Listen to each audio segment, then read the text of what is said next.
So in the interest of documenting every detail of my day, even the boring parts, I drove over to the corporate office of the Subway. It took me 17 minutes to get here. So it took about 35 minutes out of my day to come over here. Here's the good news and bad news. So bad news is that the owner was not available, but the good news is that I was able to confirm that I had the correct name. Emily is the name of the actual owner of all of the Subway franchises in my area. So that is a pretty big sale. So one little tip I will give you about that. So I walked in, when I walked up to the counter, I didn't say anything about what I do or why I was there. All I said was, hey, is Emily in today? That's all I said. Use the first name. So when you get the first name of the person you need to speak with, just walk in and ask for that person. You're almost guaranteed to get that person to come out. One of the other things that's really important is understanding how to work with the gatekeeper. So when I first walked in, there was like an employee at the counter and she didn't even know who Emily was. She's like, oh, I'm really new. I don't know who that is.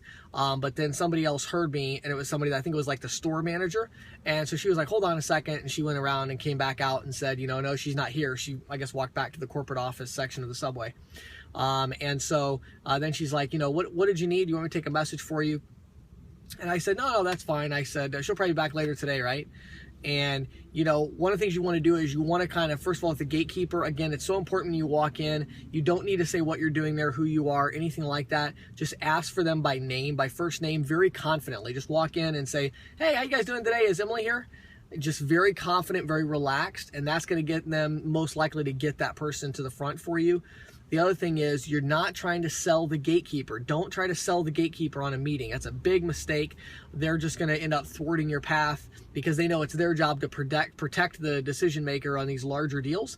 So don't do that. You know, just go in and say, you know, are they here? If they're not, just say, oh, don't worry about it. I'm out here all the time. I'll swing back by, or I'll give her a call on her cell or something, you know, as if you just know them and you'll call back later. Don't leave a card. Don't leave anything. Just say, you know, thanks very much. Now, if I come back again, now I'm going to come back in later today one more time before I'm done for the day, and I'll see how that goes.